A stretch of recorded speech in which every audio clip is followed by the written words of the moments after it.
তা আপনি যে শুধু ইংরেজি কইলেন, আপনি কি বুঝাইতে চাইলেন? আমরা বোকা মানুষ, হ্যাঁ, আমরা বোকা মানুষ। আপনি ধর্মীয় জ্ঞানে পারদর্শী করবেন এরকম প্রায় 30 মিনিটের কম হবে না। উনি এটা বুঝাইছে আর কি, যে বাচ্চাদেরকে কোরআন সুন্নাহর আলোকে আলোকিত করবে।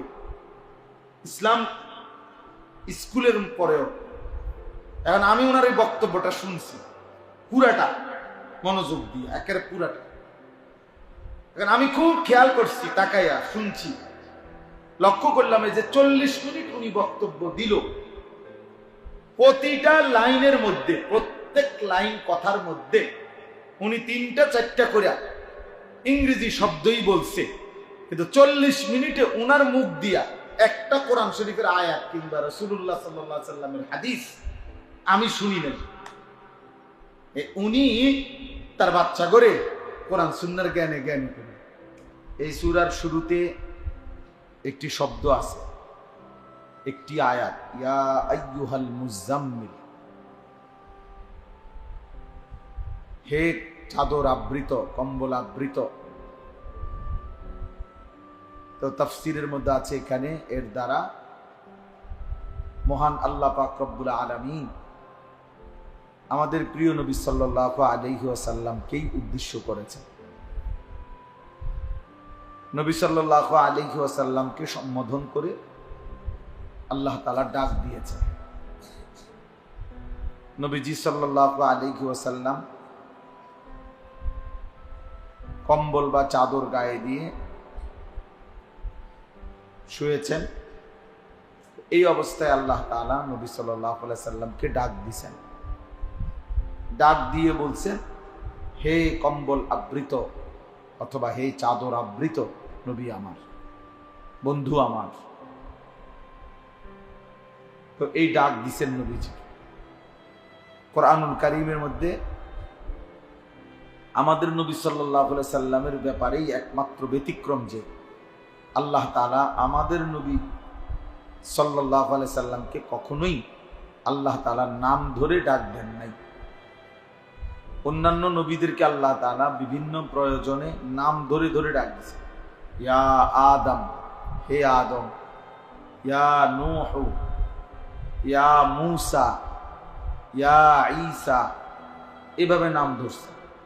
ইয়া জাকারিয়া, ইয়া ইব্রাহিম, ইয়া ইয়াহইয়া, এরকম নাম ধরে ধরে ডাকছে। কিন্তু আমাদের প্রিয় নবী সাল্লাল্লাহু আলাইহি ওয়াসাল্লামকে আল্লাহ তাআলা কখনোই ইয়া মুহাম্মদ, হে মুহাম্মদ এরকম ডাক দেন না, বরং প্রত্যেকবারই ইয়া আইয়ুহার রাসূল, হে রাসূল আমার, ইয়া আইয়ুহান নবী, হে নবী আমার, এভাবে ডাক দিয়েছে।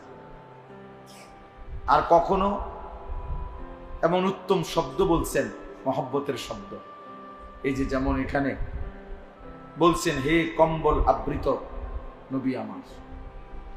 কখনো বলছেন ইয়া আইয়ুহাল মুদ্দাথির, হে চাদর আবৃত নবী আমার। তাহলে কম্বল আবৃত, চাদর আবৃত, এরকম শব্দ দিয়ে আল্লাহ নবী সাল্লাল্লাহু আলাইহি সাল্লামকে আল্লাহ তাআলা ডাকছে মহব্বত করে, ভালোবেসে। এখানেও এটা মুজাম্মিল নবী সাল্লাল্লাহু আলাইহি ওয়াসাল্লামের একটি মহব্বতপূর্ণ সম্বোধন যা আল্লাহ তাআলা নবীজিকে করেছেন। তো আমি যেটুকু পড়ছি আয়াত, 6টা আয়াত, 5টা আয়াত, এই 5টা আয়াতের মধ্যে আল্লাহ তাআলা আমাদের নবী সাল্লাল্লাহু আলাইহি সাল্লামকে এবং নবীজির মাধ্যমে সমস্ত ঈমানদার উম্মতকে 2টা আমলের কথা বলছে। এই 2টা আমলের কথাই একটু বলতে চাই, তাইলেই আমার কথা শেষ। 1 নম্বর হলো কুমিল লাইলা ইল্লা কালিলা, হে নবী কিছু সময় বাদ দিয়ে আপনি বাকিটা রাত্রি জাগেন, রাত্রি জাগেন, রাত্রিবেলায় দাঁড়ান আল্লাহর ইবাদতে। ইল্লা কালিলা, পুরা রাত না, একটু বাদে, কিছু সময় বাদ দিয়ে বাকি সময়টা আপনি রাত্রি জাগেন, রাত্রিতে আল্লাহর জন্য দণ্ডায়মান হন। এই আরবিতে এটাকে বলে কোরআন সুন্নাহর ভাষায় কিয়ামুল লাইল, রাত্রি জাগা, রাত্রি জাগরণ করা।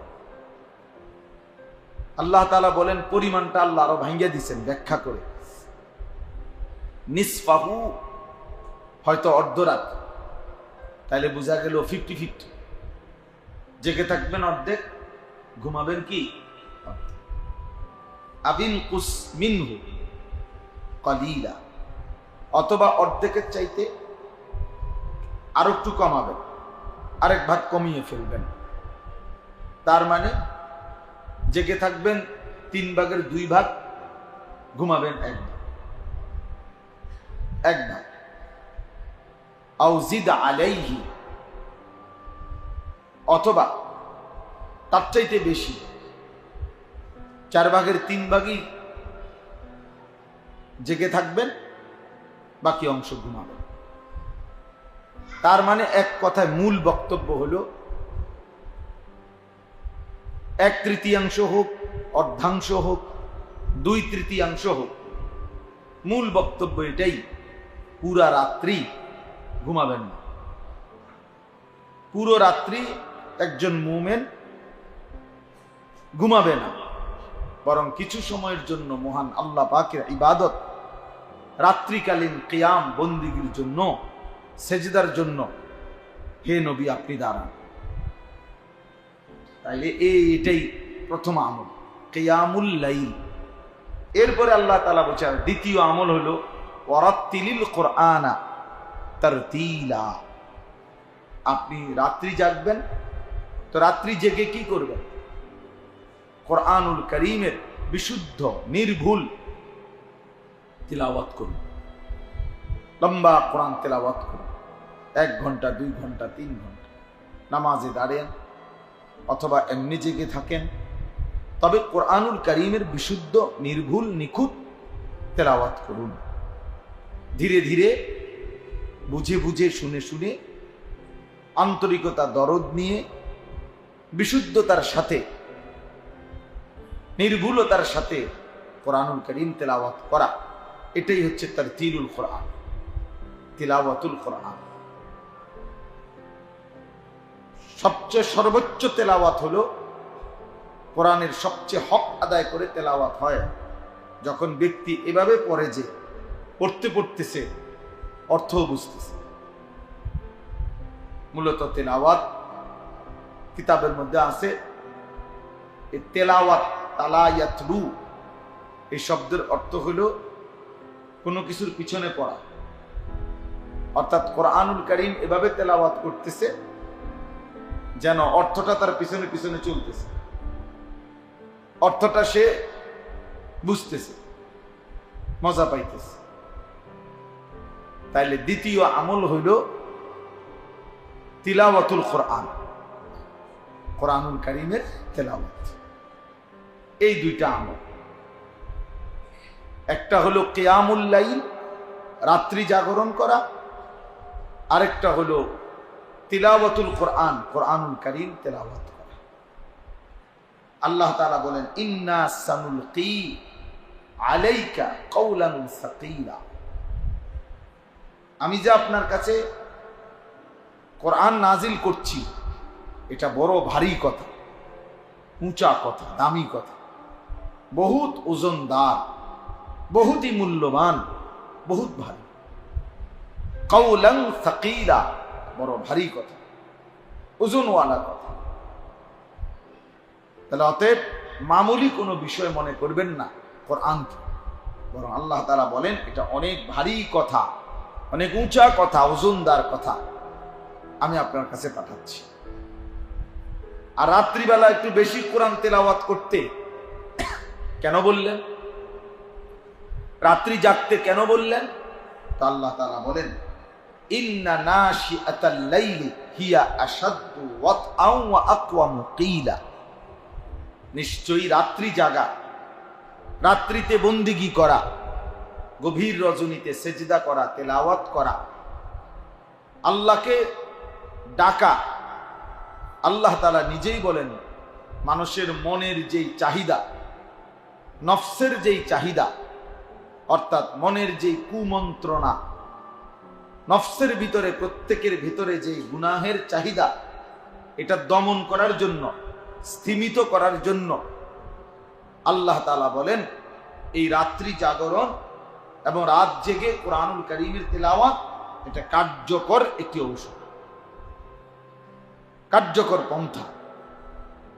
ও আকওয়ামু কিলা, এবং মহান আল্লাহ পাকের সাথে একান্তে নিরিবিলি নিজের সব আবেগ, মহব্বত, ভালোবাসা, আবদার, কথাবার্তা, চাওয়া পাওয়া বলার সবচেয়ে কার্যকর সময়, মজবুত সময়, সবচেয়ে উত্তম সময়। রাত গভীরে চারিদিকে যখন অন্ধকার, তখন আল্লাহকে নিজের দুঃখ, অভাব, অভিযোগ, নিজের চাওয়া পাওয়া, সুখ দুঃখ, আনন্দ বেদনা বলার শ্রেষ্ঠ সময়। তাহলে এখন আসেন, এখানে মোট এই 6টা আয়াত আমি পড়ছি সূরা মুজাম্মিলের। এই 6টা আয়াতের মধ্যে আমাদের প্রিয় নবী সাল্লাল্লাহু আলাইহি ওয়াসাল্লাম এবং নবীজির ঈমানদার উম্মতের জন্য আল্লাহ তাআলা সর্বযুগের জন্য 2টা আমল বলছেন। একটা হলো কিয়ামুল লাইল, রাত্রি জাগরণ, আরটা হলো তিলাওয়াতুল কোরআন, কোরআনুল কারীমের তিলাওয়াত। কোরআনুল কারীমের তিলাওয়াত। কোন মানুষ যদি নিজের নফস দমন করতে চায়, তাহলে এই 2টা কার্যকর পন্থা আল্লাহ বলছেন, কার্যকর পন্থা। এবার আসেন একটা কথা বুঝেন, সবাই একসাথে বুঝবে না আমরা জানি, যে কয়জন বুঝেন আপনি শুনেন মনোযোগ। 2-4 জন কিছু গাফেল থাকবেই, 2-4 জন মনেই করে এগুলো কঠিন কথা, এই সমস্ত কথা বলার কি দরকার। এই জন্য যে ইনশাআল্লাহ মনোযোগী হবে সে আল্লাহর কথা বুঝবে, কোরআনের কথা বুঝবেই বুঝবে। তো বলতেছিলাম, মহান আল্লাহ পাক রব্বুল আলামিন আমাদের এই জীবন, আমাদের এই দেহ 2টা অংশ দিয়ে সাজাইছেন। একটা বাহ্যিক এই অঙ্গ প্রত্যঙ্গ, আরেকটা হচ্ছে কলব, অন্তর্জগৎ। বাহিরের একটা জগৎ, ভিতরের একটা জগৎ। আল্লাহ তাআলা কোরআনুল কারীমের মধ্যে বাহিরের এই জগৎটাকেও সুন্দর করতে, পবিত্র রাখতে বলছেন।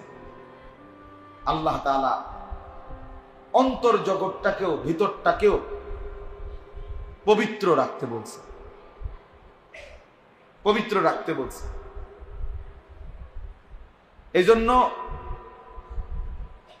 বাহ্যিক পবিত্রতা, তাহারত, এটা যেমন জরুরি, আভ্যন্তরীণ পবিত্রতা, ভেতরের মন্দ চরিত্র দূর করে নিজের মধ্যে উত্তম চরিত্র আনয়ন করা, এটাও জরুরি, এটাও ফরজে আইন, এটাও বাধ্যতামূলক।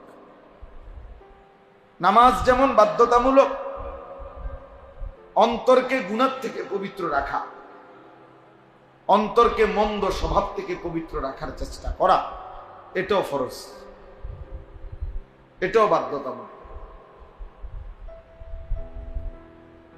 ব্যক্তিগতভাবে আমরা যারা মুসলমান, বর্তমান সময়ে সংখ্যাগরিষ্ঠ অনেক মুসলমান, আমরা এই আধ্যাত্মিকতা, তাসাউফ, তাজকিয়া, অন্তর পরিশুদ্ধ করা, ইসলাহ করা, এটা কম বুঝি কম। আমরা ব্যক্তিগতভাবে শরীর, জামা, চুল, প্যান্ট, শার্ট, কাপড় চোপড়, ঘরের আসবাবপত্র, ফার্নিচার, এগুলা যে পরিমাণ পরিষ্কার পরিচ্ছন্ন রাখতে পছন্দ করি, তার 1000 ভাগের, লাখো ভাগের 1 ভাগও আমরা আমাদের দিল পরিষ্কার রাখতে ফিকির করি না। অথচ আমাদের শ্রদ্ধাভাজন হযরত মাওলানা আবু তাহের সাহেব এই মাত্র চমৎকার কথা বলতেছিলেন যে কোরআনুল কারীমের মধ্যে আল্লাহ তাআলা বলছেন, ইয়াউমা লা ইয়ানফাউ মালুন ওয়ালা বানুন, হাসরের দিন সম্পদ এবং সন্তানাদি কোনই উপকার দেবে না। ইল্লা মান আতাল্লাহা বিকলবিন সালিম, একমাত্র ওই ব্যক্তি মুক্তি পাবে আল্লাহর ফয়সালায় হাসরের দিন, যে একটি কলবে সালিম, একটি পবিত্র নিরাপদ অন্তর নিয়ে মহান আল্লাহ পাকের সামনে হাজির হবে। তাইলে ভেবে দেখ, সরাসরি কোরআন শরীফের আয়াত। বাহ্যিক এই দেহ নিয়ে গেলে হবে না, ফিটফাট চুল নিয়ে গেলে হবে না, বরং কলবে সালিম, একটি পবিত্র গুনাহমুক্ত নিষ্কলুষ একটি দিল নিয়ে মহান আল্লাহ পাকের সামনে হাজির হতে হবে। তাইলে আল্লাহ তাআলা বলছেন হাসরের ময়দানের নিস্তার মিলবে। তাইলে এটা আসলে বাস্তব যে আমাদেরকে কলবে সালিম বানানো, আমাদের ভেতর অন্তর আত্মা পবিত্র করা, আমাদের ভেতরটাকে ইসলাহ করা, সংশোধন করা ভীষণ জরুরি, অনেক জরুরি, অনেক জরুরি। বাহ্যিক কাপড় ধোয়া এটা যে পরিমাণ জরুরি, দিলকে মন্দ অভ্যাস থেকে দূর করা, পরিচ্ছন্ন করা তার চাইতে কোটি গুণ বেশি জরুরি। আমি একটা উদাহরণ দিই তাহলে বুঝবেন। মনে করেন হিংসা, এটা একটা মন্দ রোগ। মানুষের অন্তরে কারো প্রতি হিংসা থাকা, এটা একটি মন্দ রোগ, খারাপ রোগ, অন্তরের একটি রোগ। কিন্তু প্রশ্ন হলো, একটা লোক বাহ্যিক শরীর দিয়া, অঙ্গ প্রত্যঙ্গ দিয়া, হাত পাও চোখ কান দিয়ে যেই গুনাহ করে, ওইটা যা গুনাহ করে ওই গুনারই শাস্তি, ওই গুনারই গুনাহ, ওই পাপের লেখা হয়। কিন্তু তার তো আরো অন্যান্য নেক আমল আছে, হাসরের ময়দানে উভয়টাই হিসাব হবে। কিন্তু এই অন্তরের এই গুনাহটা, রোগটা, যেমন এই হিংসা, এটা যদি এমন হইতো যে কেউ কারো প্রতি হিংসা করছে, তো এখন এই হিংসার যেই গুনাহ শুধু এটাই লেখা হয়েছে, তো তার বাকি আমল যেগুলো নামাজ, রোজা, হজ, যাকাত, এগুলোর জাকাত আছে, তাইরও একটা বিষয় ছিল। কিন্তু দুঃখের বিষয় হলো, বিপদের বিষয় হলো, মুসিবতের বিষয় হলো এই, আল্লাহর নবী সাল্লাল্লাহু আলাইহি ওয়াসাল্লাম বলছেন, ইয়াকুম ওয়াল হাসাদ, সাবধান তোমরা হিংসা থেকে বেঁচে থাকো। কেন? নবীজি সাল্লাল্লাহু আলাইহি ওয়াসাল্লাম বলেন, ফা ইন্নাল হাসাদা ইয়াকুলুল হাসানাত কামা তাকুলুন নারু আল হাতাব। এই কথাটা ভয়ানক। নবী সাল্লাল্লাহু আলাইহি ওয়াসাল্লাম বলেন, নিশ্চয়ই হিংসা মানুষের সমস্ত নেক আমলকে, নেকিকে এভাবে খেয়ে ফেলে, নষ্ট করে ফেলে, যেভাবে শুকনো লাকড়ির মধ্যে আগুন লাগাইলে নিমিষেই শুকনো আগুন জ্বলে পড়ে ছাই হয়ে যায়। আল্লাহর নবী বলেন, হিংসা মানুষের বাকি সমস্ত নেক আমলকে এভাবে শেষ করে। তাইলে বিষয়টা যদি শুধু যেটা করছি এটার গুনাহ হইতো, তাইলেও তো একটা কথা ছিল, কিন্তু এইটা তো আমার বাকি নেক আমল সবগুলোকে কি করে দিল? নষ্ট করে দিল। তাইলে এখন বাহ্যিক হাত পাও চোখ দিয়া যে গুনাহ করে, কারো কোনো কিছু অন্যায়ভাবে নিয়ে নিল হাত দিয়ে, তো এটা গুনাহ, কিন্তু এটার গুনাহ, কিন্তু অন্য নেক আমল আছে তার। কিন্তু হিংসা করলো দিল দিয়া, তো এটা শুধু হিংসার গুনাহ লেখা হবে এটা না, বরং এটা তার বাকি নেক আমলগুলোকেও খেয়ে ফেলবে, নষ্ট করে ফেলবে, বরবাদ করে ফেলবে। এই জন্য বাহ্যিক অঙ্গ প্রত্যঙ্গের যেই রোগ মানে গুনাহ, এগুলোর থেকে যেরকম বিরত থাকা, তার চাইতে 100 গুণ, 1000 গুণ, লক্ষ গুণ অন্তরের মধ্যে যেই রোগ, তার থেকে বিরত থাকা, তার থেকে বিরত থাকা। এজন্য আমরা এই ইসলাহি মাহফিল ব্যক্তিগতভাবে আপনারা জানেন দেবিদ্দার এই দারুল উলুম মাদ্রাসায় প্রতি বছর মধ্যমাকৃতিতে বাহিরে একটা বার্ষিক মাহফিল হয়। আমিও আলহামদুলিল্লাহ বশির ব্যক্তিগতভাবে যেহেতু আমার অনেক মহব্বত করে,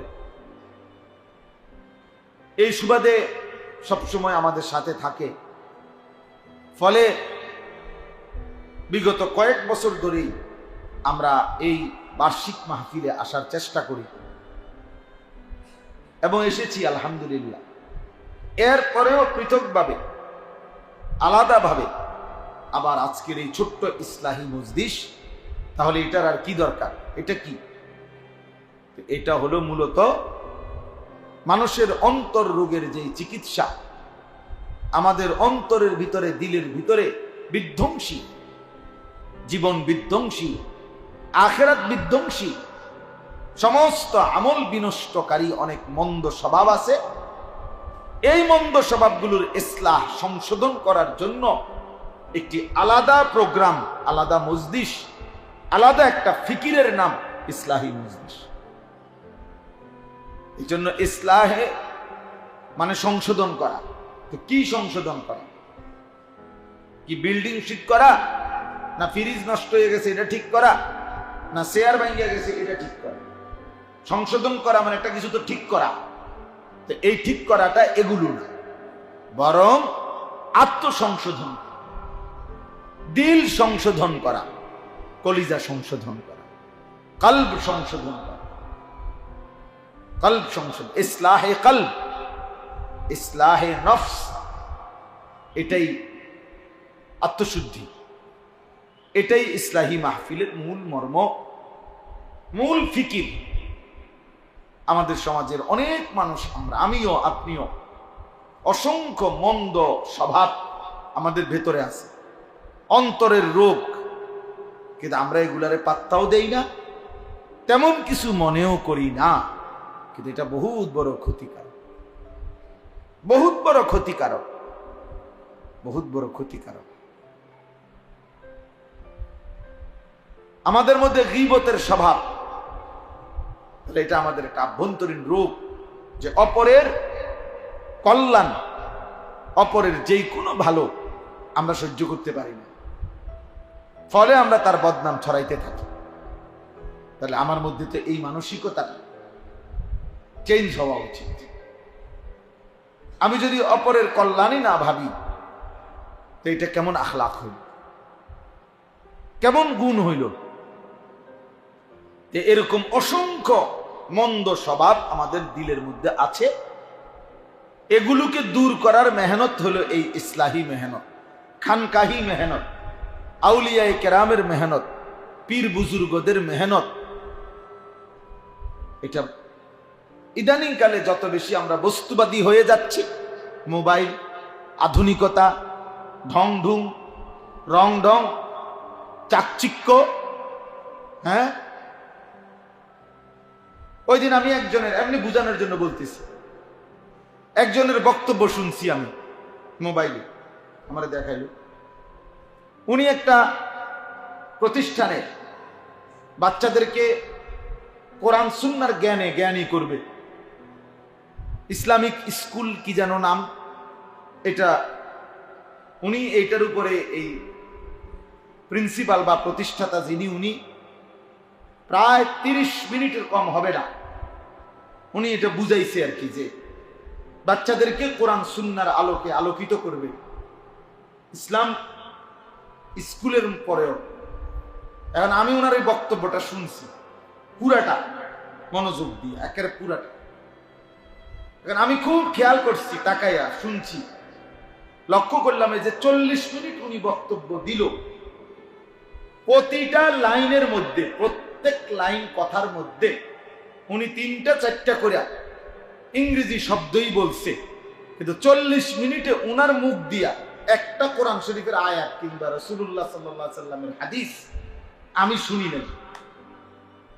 উনি তার বাচ্চা করে কোরআন সুন্নাহর জ্ঞানী করে। তা আপনি যে শুধু ইংরেজি কইলেন, আপনি কি বুঝাইতে চাইলেন? আমরা বোকা মানুষ, হ্যাঁ, আমরা বোকা মানুষ। আপনি ধর্মীয় জ্ঞানে পারদর্শী করবেন এরকম। এই জন্য বললাম আমাদের এই ফিকিরটা ইসলাহি মজলিস, ইসলাহি ফিকির, মূলত এটা একটা ফিকির, এটা একটা আবহমান কালের মেহনত।